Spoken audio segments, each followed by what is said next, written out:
Hello, good morning students. आज हम बात करने वाले हैं radial ply and cross ply tyres के बारे में। ठीक है। पिछले लेक्चर में हमने देखा था कि कन्वेंशनल एंड ट्यूबलेस टायर्स क्या होता है। ठीक है। आज हम देखने वाले हैं कि रेडियल और क्रॉस प्लाई टायर क्या होता है। ठीक है। जो लेयर्स जो होते हैं उसके अरेंजमेंट है इसमें। सबसे पहले हम डिस्कस करने वाले हैं क्रॉस प्लाई टायर के बारे में, उसका कंस्ट्रक्शन किस तरह से होता है। ठीक है। So in the cross-ply or bias tire construction, the alternative layers of cores in opposite diagonal directions. इसमें देखो आप, ये जो यहाँ पे जो डायरेक्शन है ये डायगोनल की तरह है और अपोजिट डायरेक्शन में। ठीक है। ये देखो, एक ऐसा जा रहा है, ऐसे है, तो दूसरी लेयर इस तरह से जा रही है, फिर से लेयर एक ऐसी रहेगी तो फिर से ऐसे रहेगी, यानी कि डायगोनल अपोजिट साइड में जा रहा है, इस तरह से, इस तरह से। ठीक है। इसलिए इसको बोलते हैं क्रॉस प्लाई टायर या फिर बायस टायर। इसको बायस टायर भी बोलते हैं, क्रॉस प्लाई टायर या फिर बायस टायर बोलते हैं इसको। So this type of tyres has better wear and road holding characteristics. इन टायर्स में क्या होती है, रोड होल्ड करने की कैरेक्टरिस्टिक्स कैसे रहती है, अच्छी रहती है। But they must be fitted on the front wheels only. लेकिन ये जो cross ply tyre strip front side में ही हम लगा सकते हैं। ठीक है। ये क्वेश्चन आपको एमसीक्यू में पूछ सकते हैं कि क्रॉस प्लाई टायर हम कहाँ लगाते हैं, तो cross ply tyre strip front side में हम लगा सकते हैं, इसको हम रियर साइड में नहीं लगा सकते। ठीक है। उसके बाद fit radial tyres all around और use cross ply on the front and radial ply tyres on the rear wheels. और जो रेडियल टायर है इसको हम रियर साइड में लगाते हैं। ठीक है। जैसे एक गाड़ी हो गई अपनी, तो एक क्रॉस प्लाई टायर और एक रेडियल टायर। ठीक है। क्रॉस प्लाई टायर स्टिक हम सामने की तरफ लगाते हैं और उसकी जो अरेंजमेंट है उसकी इस तरह से रहती है, तो डायगोनल की तरह रहती है। और ये जो एंगल है एक दूसरे को कांस्टेंट रहते हैं, ये जो एंगल बना रहा है तो ये एंगल कैसे रहते हैं, कांस्टेंट एंगल रहते हैं एक दूसरे को। ठीक है। उसके बाद हम देखते हैं अभी रेडियल प्लाई टायर, जो सेकंड वाला है रेडियल प्लाई टायर। तो ये क्या होता है, so in radial ply tire construction, the piles of reinforcing material run radially from bed to bed in direction of the tire's axis. So इसमें देखो, इसकी जो डायरेक्शन से रेडियल यानी कि एक लाइन में रहती है, देखो इस तरह से रहेगी। ठीक है। या फिर इस तरह से रहेगी, तो रेडियल डायरेक्शन रहती है, एक दूसरे को पैरेलल रहते हैं एज कम्पेयर टू बेड। जो अंदर की जो लेयर है एक दूसरे को इस तरह से वो रेडियल रहेगी। ठीक है। उसके बाद inextensible belt compose of several layers of cords turn on top of the piles. This cords are at low angle 10 to 30 degree. इसका जो एंगल से दो लाइंस का, तो ये रहता है 10 से लेकर 30 डिग्री तक। ठीक है। 10 से लेकर 30 डिग्री तक। और इसकी लाइन जो रहती है एक दूसरे को फिर इस तरह से पैरेलल रहती है, लेकिन इसका जो एंगल ये रहेगा 10 से लेकर 30 तक। It is known fact that the performance of the radial tire depends upon the type of bed used in its construction. इसमें जो फाइबर्स यूज होने वाले हैं इसके ऊपर इसकी कैपेसिटी डिपेंड रहती है। तो इसमें जो फाइबर्स यूज होने वाले फाइबर्स, तो एक तो रेयॉन के रहेगी या फिर स्टील के रहेंगे या फिर फेरस मटेरियल की भी रह सकते हैं, आयंस मटेरियल के। ठीक है। और radial tyre strip rear wheels के लिए यूज होता है और cross ply tyre strip front wheel के लिए यूज होता है। ठीक है। तो ये दोनों चीज़ आपको ध्यान में रखने पड़ेगी, फ्रंट व्हील रहेगा और एक रियर व्हील रहेगा।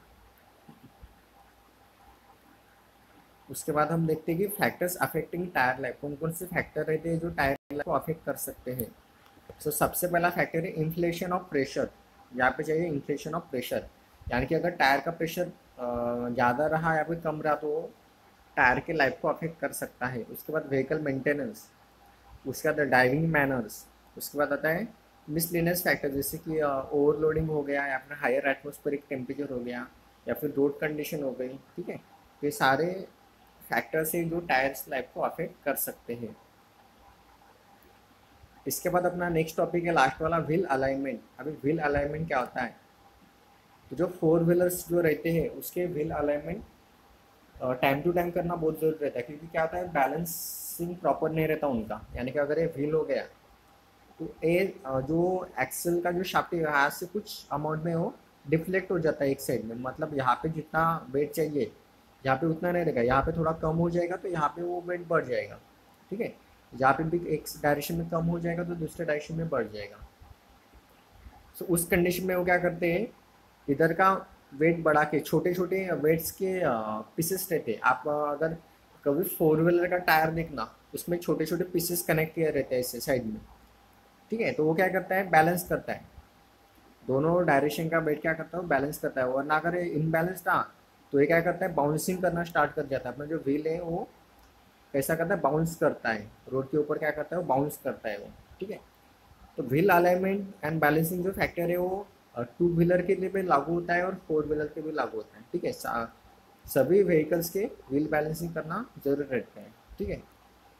अभी positioning of steer wheel to achieve the following is called wheel alignment. अभी डायरेक्शनल स्टेबिलिटी, मतलब प्रॉपर डायरेक्शन के लिए व्हील अलाइनमेंट जरूरी है, ठीक है। उसके बाद perfect rolling condition of steering, steering के हिसाब से इसको रोटेट करने के लिए, व्हील रोटेट होने के लिए भी व्हील बैलेंसिंग जरूरी है।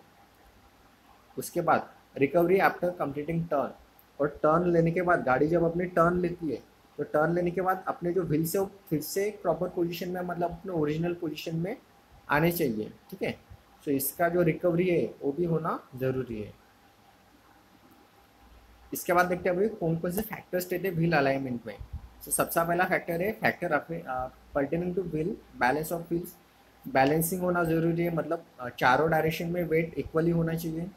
उसके बाद इन्फ्लेशन ऑफ टायर्स, प्रेशर उसमें बराबर रहना चाहिए। उसके बाद ब्रेक एडजस्टमेंट, ठीक है, ब्रेक एडजस्टमेंट भी होना चाहिए। अभी स्टेयरिंग ज्योमेट्री रहती है, जैसे स्केस्टर हो गया, कैम्बर हो गया, किंग पिन इंक्लिनेशन हो गया, टो इन टो आउट, उसका स्टेयरिंग लिंकेजेस एंड सस्पेंशन, ठीक है। सो इतने सारे फैक्टर्स रहते हैं जिनके ऊपर ये व्हील अलाइनमेंट डिपेंड रहता है। सो इन सारे फैक्टर में से जो caster, camber, king pin inclination, toe in toe out, ये हमें पढ़ना है, ठीक है, वही इंपॉर्टेंट है इसमें। तो मैं आपको बता देता हूँ क्या होता है इसमें, यहाँ पे दिया होगा। सबसे पहले देखो अभी केस्टर है वहाँ पे, सो केस्टर एंगल बोलते हैं उसको, ठीक है, केस्टर एंगल बोलते हैं। सो केस्टर एंगल क्या होता है, अगर यहाँ पे व्हील है इस तरह से, ठीक है, ये आपका व्हील है,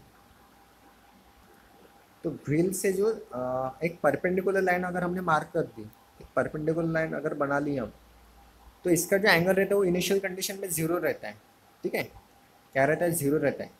लेकिन जीरो से अगर वो पीछे की तरफ अगर आपका व्हील मूव करता है, मतलब यहाँ पे कुछ एंगल वो बनाता है पीछे की तरफ इस तरह से, तो वो हो गया पॉजिटिव केस्टर एंगल, उसको बोलते हैं हम पॉजिटिव केस्टर एंगल।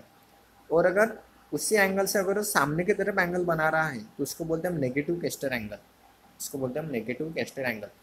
तो व्हील बैलेंसिंग वाले क्या करते हैं, इसका एंगल अपने को सेट करके देते हैं, वो हमेशा कहाँ रहना चाहिए, तो जीरो पे रहना चाहिए। थोड़ा बहुत अगर आगे पीछे रहा तो चलता है, लेकिन उसका डायरेक्शन हमेशा कहाँ रहना चाहिए, तो जीरो पे रहना चाहिए।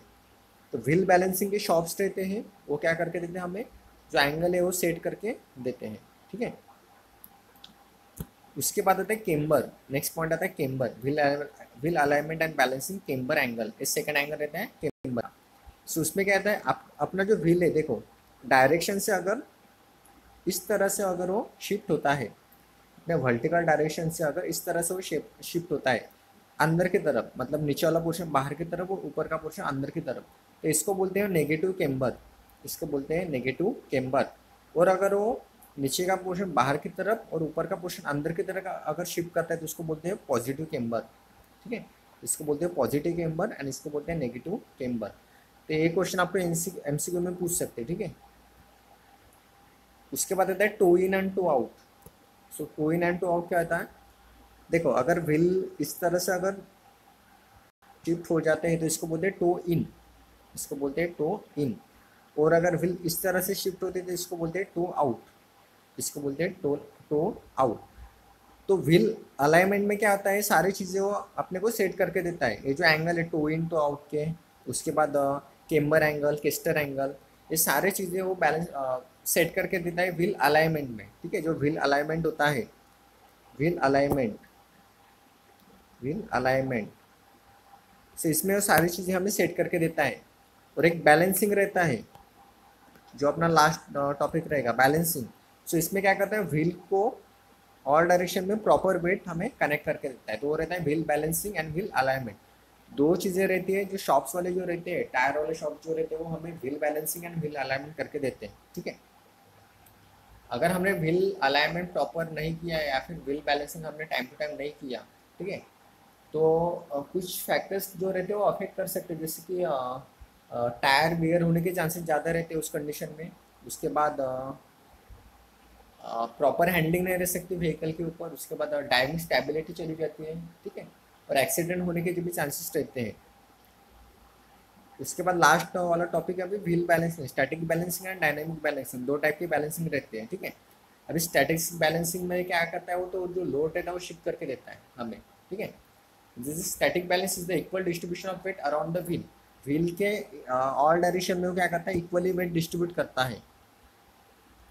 ऑल साइड में वेट इक्वल होना चाहिए। आप एक बार टायर, फोर व्हीलर का टायर देख लेना, उन आपका जो सॉरी रिम जो रहती है, रिम और टायर के बीच में आपको छोटे छोटे मासिस के टुकड़े मिलेंगे, आयंस से बने हुए रहते हो, ठीक है, छोटे छोटे से पीसेस मिलेंगे अपने को। तो पीसेस लगा के वो क्या करता है, बैलेंस करते हैं व्हील को, ठीक है। So the wheel has static unbalance which rotates with bouncing action of wheel cam. Front wheels that has static unbalance may cause the front end up and down at the most speed. This will cause uneven tire wear.